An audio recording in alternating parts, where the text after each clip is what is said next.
오늘 함께 보실 말씀은 이사야 8장 9절에서 15절까지의 말씀 보시겠습니다. 이사야 8장 9절에서 15절까지의 말씀입니다.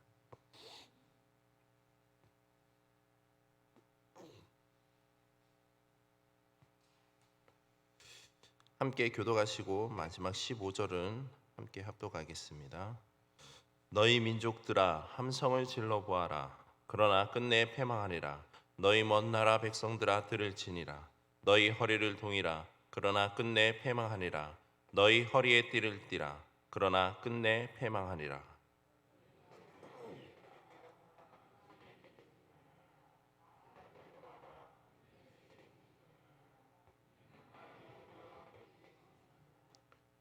여호와께서 강한 손으로 내게 알려주시며 이 백성의 길로 가지 말 것을 내게 깨우쳐 이르시되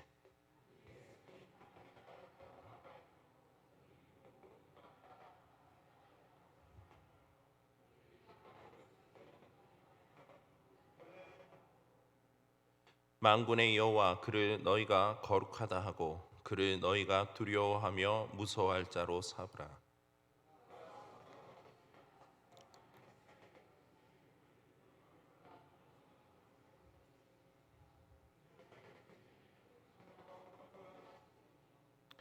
함께 읽겠습니다. 많은 사람들이 그로 말미암아 걸려 넘어질 것이며 부러질 것이며 덫에 걸려 잡힐 것이니라. 아멘. 잠시 기도하겠습니다. 하나님 감사합니다. 오늘 하루도 또 이른 아침 하루를 시작함에 있어서 또 주님의 전에 나와 말씀과 기도로 나아갑니다.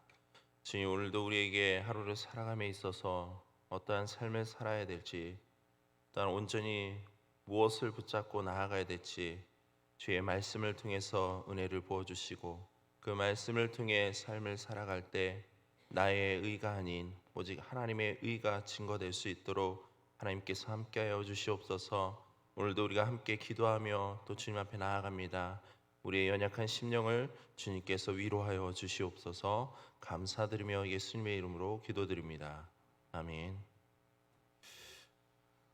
본문 앞에 제시되고 있는 것은 북이스라엘과 아랍 연합군의 침략 가운데 하나님을 온전히 신뢰하지 못하고 아수르를 의지한 남유다 민족에 대한 심판의 내용을 이야기하고 있습니다. 오늘 본문의 내용은 아수르를 통해 남유다 민족을 심판케 하실 거지만, 그럼에도 하나님께서는 임마누엘 되시며 당신의 그 백성들을 친히 보호하실 것을 말씀하고 계십니다. 그리고 하나님의 심판을 받게 될 그 남유다와 또한 북이스라엘의 불경건한 자들의 길을 떠나 오직 여호와 하나님만을 경외하고 의뢰할 것을 오늘 본문 속에서 공고하고 있습니다. 또한 16절 이하로 보시면 거듭되는 그 권고에도 불구하고 아하스와 남유다 백성들은 하나님을 의지하지 않게 됩니다. 결국 하나님께서는 이사야를 통하여 증거의 말씀을 봉합하도록 명하십니다. 그리고 하나님은 신실한 자들에게 하나님께 구하지 아니하고 거짓 선지자나 또한 우상 숭배자에게 구하도록 유혹하는 자들의 그 말을 단호하게 물리칠 것과 거짓 선지자와 우상 숭배자를 쫓는 자들은 파멸에 이르게 될 것임을 말씀하고 있습니다. 이러한 사실들을 봤을 때 성도들은 악하고 제약된 것으로부터 가까이 하거나 의지하지 말아야 한다는 겁니다. 오히려 어려운 상황일수록 임마누엘 되시는 여호와 하나님만을 의지하고 바라보며 그분의 능력을 기다려야 한다는 겁니다. 그리고 오직 하나님께만 소망을 두며 하나님의 확실한 증거가 담긴 말씀을 따라 행하는 삶이어야 합니다. 이것이 바로 성도인 우리가 이 땅에서 지향해야 할 자세이며 또한 마음가짐인 것입니다. 특히 오늘 본문을 보시면 하나님께서는 당신의 백성들의 그 죄악됨을 일깨워주기 위해서 악인들을 징계의 도구로 사용하신다는 것을 볼 수가 있습니다. 9절을 보시면 너희 민족들과 너희 먼 나라 백성들이라는 표현이 나옵니다. 이는 남유다 백성들의 원수들을 지칭하는 것으로서 보다 구체적으로는 여러 민족들로 이루어진 아수르를 가리킵니다. 즉 하나님께서는 아수르를 통해 남유다 민족을 심판하실 것을 말씀하십니다. 그런데 중요한 것은요, 그 심판의 도구로 사용한 아수르는 어떻게 됩니까? 끝내 패망하게 된다라는 사실입니다.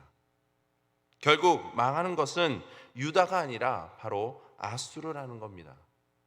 다시 말해 유다는 망한 것 같지만 망하지 않고, 아수르는 유다를 멸망시킨 것 같지만 오히려 망한 것은 결국 그들 자신이 될 것이라는 겁니다. 성경을 보면 아수르는 분명 유다를 멸망시킬 것 같았습니다.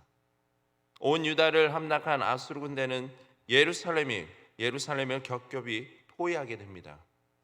예루살렘이 함락되는 것은 시간 문제와도 같습니다. 그러나 예루살렘은 함락되지 않았습니다. 도리어 예루살렘을 포위하고 있던 아수르 군대가 패망하고 괴멸하고 말았다라는 겁니다. 이사야 37장 36절에도 보면 여호와의 사자가 나가서 아수르 진중에서 18만 5천인을 쳤으므로 아침에 일찍 일어나 본즉 시체뿐이라 말씀하고 있습니다. 이처럼 성경은 아수르의 심판이 곧 하나님의 사자가 치신 결과로 이야기하고 있습니다. 이후 아수르 왕 사네립은 본국으로 철수하게 되었고, 그리고 이후 아수르는 그 세력이 급격히 약화되어 결국 바벨론에 의해 멸망하게 됩니다. 오늘 본문에 나타난 바로 하나님의 그 말씀이 그대로 성취된 결과입니다. 여러분, 아수르와 남유다의 상황을 놓고 볼 때 하나님의 백성인 남유다의 관점에서는 원망의 마음이 나타날 수밖에 없습니다. 자신들보다 더 악하다고 여겨지는 그 아수르에 의해서 멸망당하게 하신 하나님을 원망할 수가 있습니다.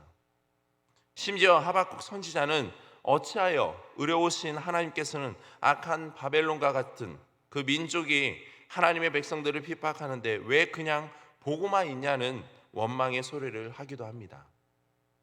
그러나 궁극적으로 본문을 잘 살펴보시면요, 이는 남유다의 멸망이 아닌 바로 아수르의 멸망이라는 사실입니다. 오히려 하나님의 백성인 남유다는 하나님의 그 함께 하심과 능력으로 신실한 자들을 보호하시며 마침내 구원에 이르게 하신다는 사실입니다. 지금 우리의 삶도 마찬가지입니다. 현실적으로 볼 때 이 세상에서는 악인이 많고 성도들이 공경에 처하는 경우가 많습니다. 때론 성도들이 악인들에 의해 치명적인 위기를 만나기도 합니다. 그래서 정말 소망을 가질 수 없는 상황에 처할 수도 있습니다. 그러나 그럴 때 성도인 우리는 더욱더 하나님 말씀에 귀를 기울여야 합니다. 만약 그렇지 않는다면 20절 이하로 본문 속에서 뭐라 얘기하고 있습니까? 우리 20절 이하 우리 함께 제가 읽어드리겠습니다. 20절 이하를 마땅히 율법과 증거의 말씀을 따를지니 그들이 말하는 바가 이 말씀에 맞지 아니하면 그들이 정녕 아침빛을 보지 못하고 이 땅으로 헤매며 공고하며 굶주릴 것이라. 그가 굶주릴 때에 격분하여 자기의 왕과 자기의 하나님을 저주할 것이며 위를 쳐다보거나 땅을 굽어보아도 환난과 흑암과 고통의 흑암뿐이니 그들이 심한 흑암 가운데로 쫓겨 들어가리라.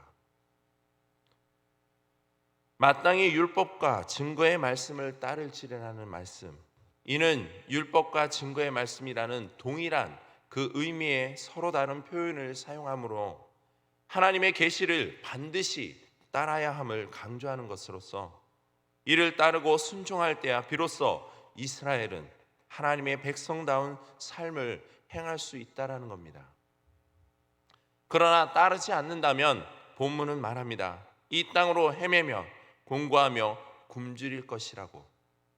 이는 문자적으로 풀이하면 그가 그 안에서 몹시 힘들고 굶주린 상태로 건너갈 것이다라고 이야기하는 겁니다. 다시 말해 그들이 빛도 없는 흑암 가운데서 방황하면서 몹시 고생하며 굶주릴 것이라는 겁니다. 또한 22절에서는 그들이 심한 흑암 가운데로 쫓겨 들어가게 될 것이라고 말씀하고 있습니다. 이는 하나님의 율법을 저버리고 거짓됨을 찾으며 죄악된 그 삶을 사는 그들의 궁극적인 운명을 나타내는 말로써 하나님의 말씀을 멀리함으로 미혹을 당해 길을 잃고 흑암 중으로 끌려 들어간다는 의미를 이야기합니다. 바꿔 말하면 20절에 삶의 번영과 축복으로 표현된 그 아침빛, 그것을 보기 원한다면 다른 무엇보다도 바로 하나님께 구하며 율법과 증거의 말씀을 따라야 한다라는 겁니다. 그렇습니다. 성도인 우리는 이 땅을 살아가면서 사단의 영으로부터 온갖 유혹과 미혹을 받아 마음을 빼앗기게 됩니다. 심지어는 악한 이들로부터 어려움을 당하기도 합니다. 그로 말미암아 하나님을 의지하지 못하도록, 또한 말씀대로 살지 못하도록 하는 그 사단의 영으로부터 우리는 넘어뜨리기도 합니다. 그럴 때일수록 성도인 우리는 늘 깨어 있어야 한다라는 겁니다. 그리고 자신의 신앙을 돌아보며 행여나 하나님 외에 다른 것을 의지하려는 악한 생각과 그 뜻이 나 자신의 마음을 차지하고 있지는 않은지 우리 각자가 점검해야 합니다. 무엇보다 그런 어려움 속에서도 우리는 하나님께서 베풀어 주시는 은혜와 그 참 소망을 바라봐야 할 것입니다. 그러면 마지막 날에 하나님께서 우리들을 승리케 해주실 것입니다. 또한 우리가 기억해야 할 것은 하나님께 대한 태도 여야에 따라서 그분이 그들을 도우시며 지키시는 보호자가 되시기도 하지만, 때로는 그들을 넘어뜨리며 파멸에 던지는 반석 또는 올무가 되기도 하신다는 사실을 우리는 기억해야 합니다. 그리고 연약함으로 인해 징계를 받을지라도 원망과 낙심이 아닌 감사하는 마음으로 그 말씀에 순종할 때 진정한 안식과 평안을 누리게 되며, 또한 멸망의 길로 들어서지 않게 됨을 우리는 기억하고 늘 인내해야 할 것입니다. 오늘 하루도 오늘 본문의 말씀처럼 하나님 말씀에 순종하며 그 율법과 증거의 그 말씀을 따르며 하나님을 여러분들의 반석이며 또한 피난처시며 요새로 삼는 복된 삶을 살기를 주님의 이름으로 축복합니다. 이 시간 함께 우리 기도하실 때 말씀을 기억하시면서 우리가 어떤 상황에서도 주님께서 나와 함께 하시며 강한 손으로 나를 지켜주시고 계신다는 그 믿음이 나의 마음 가운데 넘쳐날 수 있도록, 그래서 주님의 그 말씀대로 순종하며 오늘 하루도 악한 영들로부터 승리하는 삶이 되어 하나님의 의로우심을 드러내는 그 삶이 되게 해달라고 함께 기도하시고, 계속해서 원로 목사님과 사모님의 영육간의 강건함을 위해서, 또한 주변에 육적으로 영적으로 힘들어하고 아파하는 환우들이 있다면 하나님의 치유와 회복의 은혜가 있도록 함께 기도해 주시기 바랍니다. 또한 다음 세대의 여름 사역이 하나님의 은혜 가운데 기쁨으로 준비되어지고 잘 맞춰질 수 있도록 교육자분들과 교사분들을 위해서 기도해 주시고, 이 나라 민족 가운데 하나님의 그 긍휼의 은혜를 베풀어 주셔서 더 이상 죄악됨이 드러나지 않도록, 나타나지 않도록, 또한 차별금지와 있는 독소조항들이 제거될 수 있도록 기도해 주시고, 앞에 보이시는 기도의 제목과 또 여러분들이 가지고 나온 기도의 제목을 놓고 이 시간 함께 기도하시겠습니다.